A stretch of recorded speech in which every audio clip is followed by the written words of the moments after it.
Hey folks, welcome to tonight's episode of my travel retrospective. So tonight I'm going to be looking at a place that I've actually only ever been to once, which is Paris. So I've got 10 photos for you to just have a look at, and 9 of them are black and white and 1's colour. So without sort of much explaining about a place, let's just dive into it. So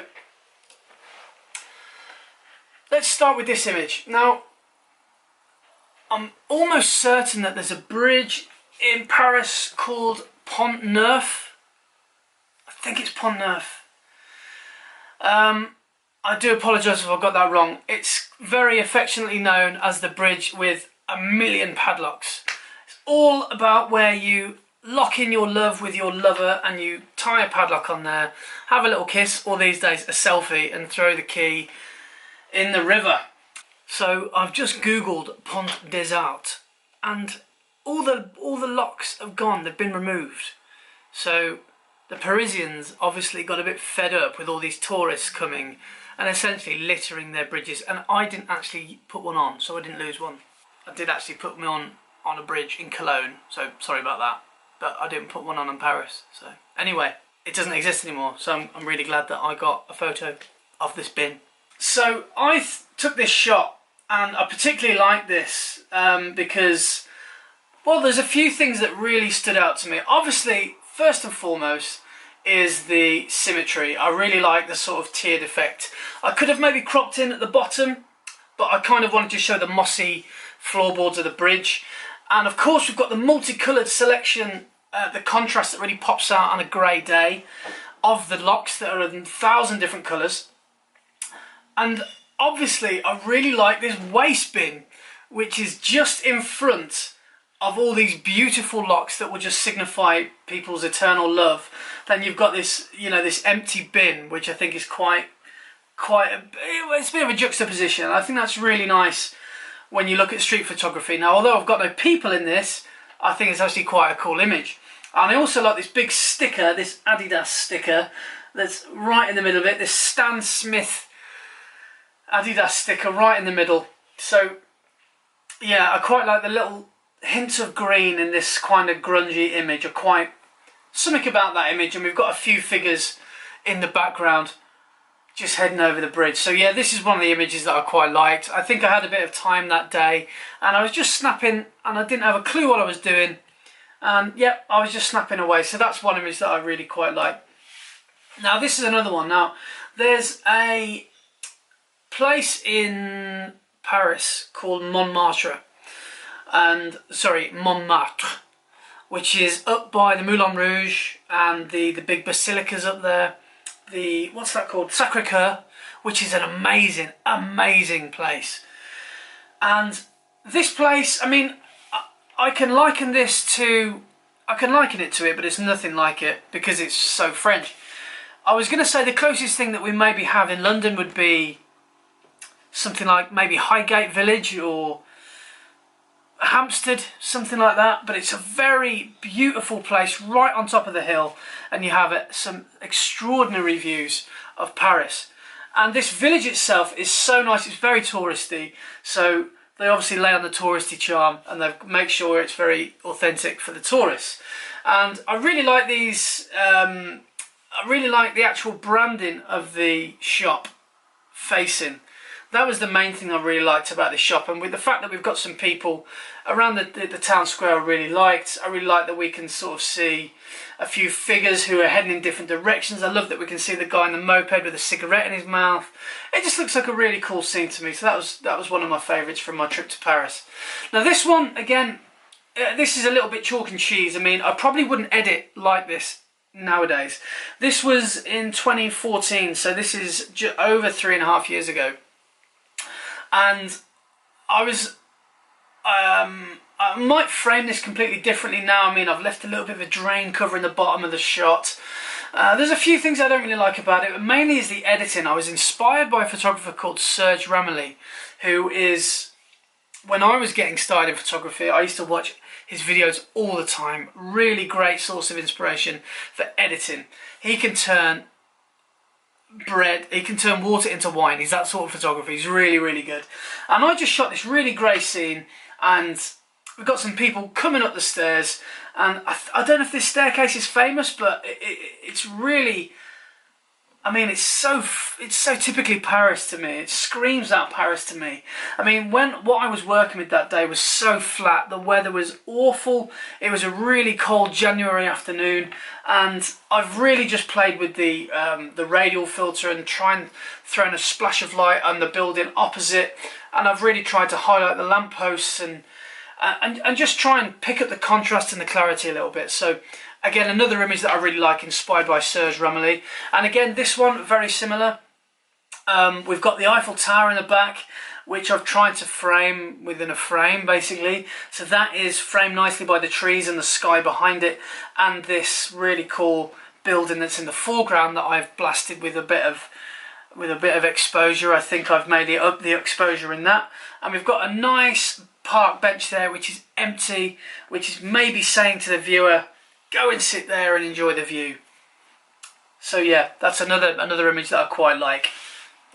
So moving on now, this is one of my favourites. So this was taken in Montmartre again, and this was just a case of just waiting for the moment. I just had the 50mm on. I think I was at 1.8. Was I? No, I was at 1.8. ISO was fairly cranked, 1250 at the time. This is a really quick exposure. In hindsight, should I have shot at ISO 1 or 200? Probably yes. But 3 or 4 years ago, I didn't really know what I was doing. So next time I visit Paris, I will go to these locations, and I hopefully will be able to rebuild on foundations that I've already put down. Again, the composition's not perfect, but you've got to always look back and critique your photos, aren't you? But I mean, I really like the idea of this photo of this lady just walking through, and she's really caught and I've caught her eye because she's seen me with a camera. Maybe she's checking to see if there's any traffic, I'm not quite sure. And we've also got some tourists on the right hand side, and I like the way that the buildings it has like an Inception feel to this.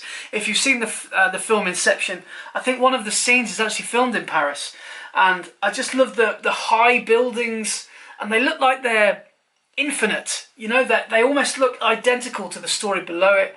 And I just love these sort of back streets in Paris. They really are very, very interesting to shoot.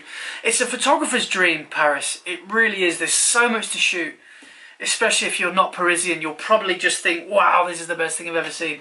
A lot like people that come to London think that that's the best thing I've ever seen, and probably similar to New York and Tokyo. So it really is a very interesting place. Now moving on to this scene. The top of the Eiffel Tower was just covered in fog, and I was quite lucky that I could just about see the top.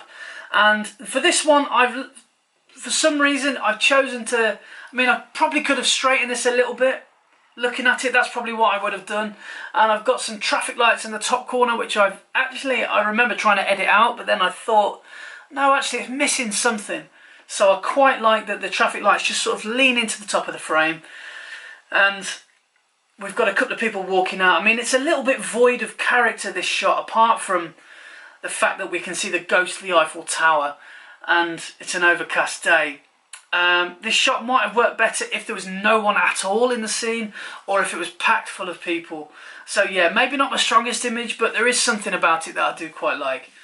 This was maybe my favourite image that I took for the whole time that I was there. And again, looking at it, it might be over-edited. I think I might have gone a little bit heavy with the clarity tool, but I just love the character of this shot. So we've got, well, I mean, I've called this Backstreet Deals, and I probably wouldn't call it anything any different if I shot this today.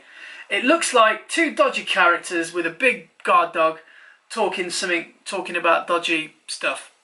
And I love the kind of 1930s, 1940s Al Capone kind of feel to this. It's got almost a timeless feel. This had to go black and white for me. I mean, it was a cream build. I mean, look at the contrast in that building behind them. Look at the dog. The dog is looking ahead as if he's seen something, that maybe something's about to happen. I don't know. But I just love the anticipation of this photo. I think there's a lot going on. And I was literally, I mean, you can see I'm at the it's almost as the main character in this shot is almost the dog, because I've walked past this, and because I was slightly intimidated by what was going on, I've walked past this and I've shot this from the hip going past it. So this is at kind of thigh level looking back, and I've shot this. Will I be able to get the info? No. I've shot this at probably 1.8, knowing me, with the nifty 50, and it's focused on the dog, and I absolutely love it. I've got a print of this shot, and I really like this particular photo. Go to Paris, you're gonna want to get this photo. I shot it like this because at the base of the Eiffel Tower we had loads of cranes and there's loads of maintenance work, which is a bit unsightly. So again, that's why I probably shot it like that. And I didn't have a wide angle lens back then, so I think I had to tilt the camera. I hate camera tilts with a passion, and I can't believe that I've done this. But I think I was just thinking I could just really fill the frame here, and I didn't want to just I wanted to keep the balance, so I've got something going on. And yeah, I don't like tilting the camera at all, so again, something I don't do anymore. So it's just always good to look back on some of your older stuff. And the final photo that I absolutely love is this really old French car. I mean, looking at it, that could be a Citroen, looking at the shape of it. But you know, when you used to draw a car as a kid, you probably would draw this car. And again, it's in the same shot, it's in the same location as when I took the photo of the cyclist. I think I just stood there for a little while and I just shot away, and I really like this shot. Again, it's in black and white. You can't even see the identity of the driver. We can see that it's for sale because I'm pretty sure, I don't speak French, but in the rear window, the rear back seat window, we can see à vendre, which I think means for sale. À vendre, I think it does. And there's a phone number. So I just think that's really cool. So I'm half tempted to ring that number and see if they've still got the car, because I want to buy it. And we can also see some tourists, or what I think are tourists, looking at this car and checking it out. And I also think behind that we've got some people that look a little bit more Parisian, not interested in the car, walking away from it. So that basically concludes my French trip. I went there for about 2 days. I stayed with a friend of a friend, and that was really interesting because I don't speak French, and I was forced to dig out some of my French because, I mean, even though they spoke English, they really immersed me in Parisian style, including we went out for burgers, and it is crazy if you eat a burger with your hands. You have to eat it with your knife and fork. So that was one of the things I learned in Paris, and it was really great because Marie, who I was staying with, she just said, look, I've got to work, so, you know, make yourself a tourist for the day and come and meet us back later on. And that's what we did. So I just had a few days, I think I had 2 days, you know, just to go wander the city, get lost, and that's exactly what I did. And I really, really enjoyed my time in Paris. What was my overall sort of feeling of Paris? I actually felt quite intimidated there, and that was in 2014, before a lot of atrocities or modern atrocities had started happening. I felt a little bit, well, I'll give you an example. I know this can happen anywhere. This can happen to me in Malvern, this can happen to me in Worcester, this can happen to me in just anywhere.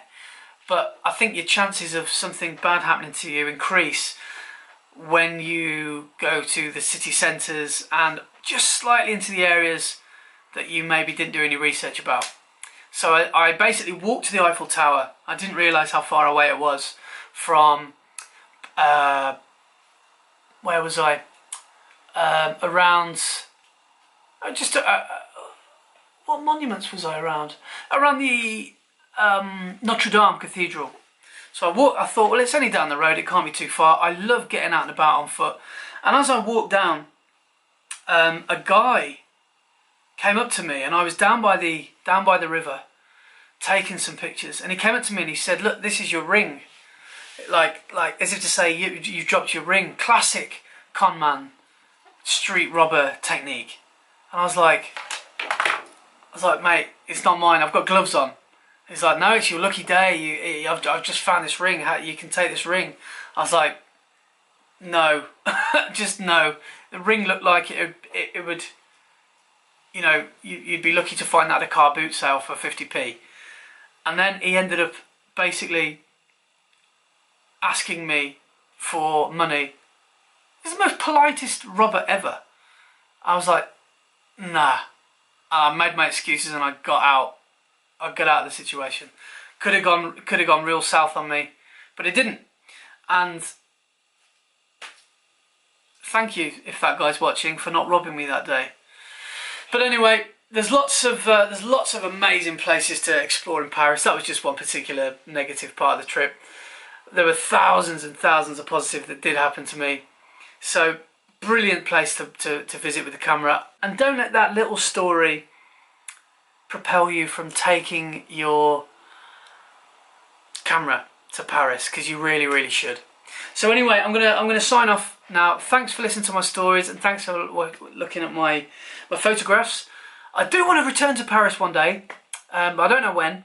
My sister actually lives over in France, so it is actually a little bit more accessible to me than I probably think. Anyway, that's to be confirmed. But anyways, for now, thanks for watching. I'll see you in like 10 days or so. Moving house currently. Wish me luck. By the time you watch my next video, my next live video, I will be all moved in. So, see you then. Thanks for watching. Like, comment, subscribe, tell your friends. See you later. Cheers. Or I should say, au revoir. La la la la la la la la la la la la la